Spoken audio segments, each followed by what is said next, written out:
ബൈജുവിന്റെ പാട്ടിൽ എനിക്ക് ഏറ്റവും വലിയൊരു പ്രത്യേകത കാണുന്നത് ബൈജുവിന്റെ ശബ്ദം എന്താണ് ആ ശബ്ദത്തിൽ അങ്ങോട്ട് പാടും അല്ലേ? ഒരു അതിന് ആർട്ടിഫിഷ്യൽ ആയിട്ടൊരു പൗഡർ ഒന്നും ഇടില്ല. എക്സാക്ട്ലി വാട്ട് യു ആർ, എങ്ങനെ സംസാരിക്കുന്നു അതേപോലെ തന്നെ പാടും.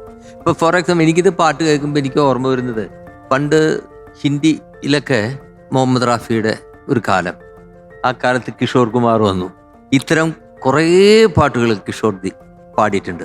അപ്പൊ അദ്ദേഹത്തിന്റെ വോയിസിന് നമ്മൾ മുഹമ്മദ് റാഫിയുടെ പാടുന്ന വെച്ചാൽ ഗോൾഡൻ വോയിസ് ഇങ്ങനെ വെണ്ണ പോലെ ഇങ്ങനെ കേട്ട് പരിചയിക്കുന്നതാണ്. വളരെ റഫായിട്ടുള്ള ഒരു സിംഗിങ് കൊണ്ടുവന്നിട്ട് പുള്ളി അങ്ങോട്ട് അടിച്ച് തകർക്കുകയാണ്, ഇൻഡസ്ട്രി ഭരിക്കുകയാണ് ആര് അത്. Because the way of rendering, just പുള്ളിയുടെ ശബ്ദം അത് ഓപ്പണായിട്ട് അങ്ങോട്ട് പാടും, അതിലെല്ലാ ഫീലും സുന്ദരമായിട്ട് വരും ചെയ്യും.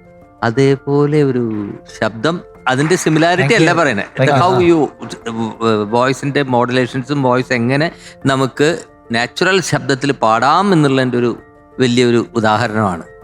പിന്നെ ഇതൊക്കെ പാടിയിട്ട് എങ്ങനെ, ഹൗ ഈസ് യുവർ ഫ്രണ്ട്സ്, എങ്ങനെയാണ്? നല്ല അഭിപ്രായം. Okay, good. വളരെ സന്തോഷം ബൈജു. ഈ പാട്ടിന് വേണ്ടുന്ന ഫീലൊക്കെ ബൈജു കൊടുത്തിട്ടുണ്ട്. ഈ പാട്ട് ഇങ്ങനെയാണ് പാടേണ്ടത്, അത് ബൈജു പാടിയിട്ടുണ്ട് കേട്ടോ. വേറെ ഇതിനെ കുറിച്ച് വേറെ പരിപാടികളൊന്നും ഇല്ല. അപ്പോ ഒരുപാട് ഉയരങ്ങളിലേക്ക് എത്തട്ടെ ബൈജു. എല്ലാവർക്കും ഒരു മാതൃകയാണെന്ന് ഞാൻ കഴിഞ്ഞ പ്രാവശ്യം പറഞ്ഞു. ആ മാതൃക ഇങ്ങനെ ഇനി അങ്ങോട്ട് തുടർന്നു പോട്ടെ. Okay, all the best. Thank you sir. Anjali 1 2 3 എല്ലാം പറഞ്ഞിട്ടുണ്ട്. പറഞ്ഞില്ലേ? സന്തോഷം. എനിക്ക് ഇദ്ദേഹത്തിന്റെ പാട്ട് ഞാൻ നമ്മളന്ന് ശ്രദ്ധിച്ച പോലെ ശരിക്കും ഒരു പ്രചോദനം തന്നെയാണ്. എനിക്ക് ഒരുപാട് ഇഷ്ടമാണ് ഇദ്ദേഹത്തിന്റെ വോയിസ്. കാരണം ഈ ഒരു ത്രോയോട് കൂടെ പാടുക എന്നുള്ളതാണ് ആ വോയിസിന്റെ ഒരു ഐഡന്റിറ്റി. അത് ചെയ്യുന്നുണ്ട് അദ്ദേഹം. ഏത് പാട്ട് കൊണ്ടുവന്നാലും ആ വോയിസിന്റെ ത്രോ, ആ പാടിയ ആൾ എങ്ങനെയാണോ പാടിയെന്നല്ല നോക്കുന്നത്, അതിന്റെ എന്താണോ ആ സത്ത് എടുത്തിട്ട് അത് തൻ്റെതായ ശബ്ദത്തിലാണ് അദ്ദേഹം കൊണ്ടുവരുന്നത്. അപ്പം നമ്മളിപ്പോൾ എവിടെ ഇരുന്ന് കേട്ടാലും ഇതാരാ പാടുന്നത്, ഇദ്ദേഹമാണല്ലോ പാടുന്നത് എന്നുള്ളത് മനസ്സിലാകും. അതാണ് വോയിസിന്റെ ഐഡന്റിറ്റി. അപ്പം അത് നിങ്ങൾക്കുണ്ട്. ഇനിയിപ്പോൾ എന്താണ്, ഇത്രയും നല്ലൊരു വേദി കിട്ടിയിരിക്കുന്നു.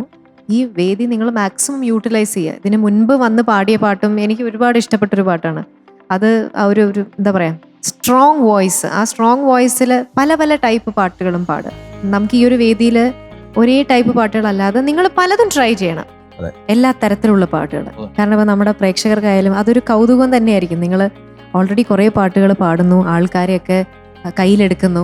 പക്ഷെ അത് നമ്മുടെ ഈ ചാനലിലൂടെ, ഇപ്പോൾ ഫ്ലവേഴ്സിലൂടെ എല്ലാവരും കാണുമ്പോൾ അവർക്കിതൊരു അത്ഭുതമാണ്, ഒരു അതിശയമാണ് നിങ്ങൾ വന്നിട്ട് ഇത്രയും ധൈര്യത്തോടെ പാടുക എന്നുള്ളത്. അപ്പോൾ നിങ്ങളുടെ ശബ്ദത്തിൽ മറ്റ് പല ടൈപ്പ് പാട്ടുകളും കേൾക്കാനൊരു ആഗ്രഹം അവരെ പോലെ ഞങ്ങൾക്കും ഉണ്ട്. അപ്പോൾ അത് കൊണ്ടുവരാം നെക്സ്റ്റ് ടൈം. ഇപ്രാവശ്യത്തത് അടിപൊളിയായിരുന്നു. ഇതിന് മുൻപ് പാടിയിട്ടുണ്ടോ ഈ പാട്ട്? സ്റ്റേജുകളിൽ പാടിയിട്ടുണ്ട്. ഇന്ന് എന്ത് പറ്റി, ലിറിക്സ് മറന്നുപോയോ? അതാണോ ഇങ്ങനെ ഒരു സപ്പോർട്ടിനെ വെച്ചത്? ആക്സിഡന്റിന് ശേഷം എനിക്ക് ഓർമ്മ നന്നായിട്ട് നിൽക്കില്ല, ചിലപ്പോ പെട്ടെന്ന് ബ്ലൈൻഡ് ആയി പോകും. അതുകൊണ്ടാണ് ഇങ്ങനെ ഇതൊന്ന് ജസ്റ്റ് എടുത്ത് വെച്ചത്. അതെ ആക്സിഡന്റിന് ശേഷമാണ് അത്. ഉണ്ട് ഇങ്ങനെ സംസാരിച്ചോണ്ടിരിക്കുമ്പോ പെട്ടെന്ന് ഇപ്പൊ ഞാൻ എന്താ പറഞ്ഞെന്നുള്ള ആ ഒരു പെട്ടെന്ന് അങ്ങനെ ഒരു സ്റ്റൈലിലേക്ക് മാറിപ്പോകും. അതുകൊണ്ടാണ് ഫ്രണ്ടില് കണ്ടാ മതി, ജസ്റ്റ് ഒന്ന് കണ്ടാ മതി. അതിപ്പോ ആക്സിഡന്റ് ആയതിനു ശേഷമാണെന്ന് പറഞ്ഞു. അതെ, ആക്സിഡന്റ് ആവാണ്ട് തന്നെ അങ്ങനെ ഒരുപാട് പേരെ ഞാൻ കണ്ടിട്ടുണ്ട്.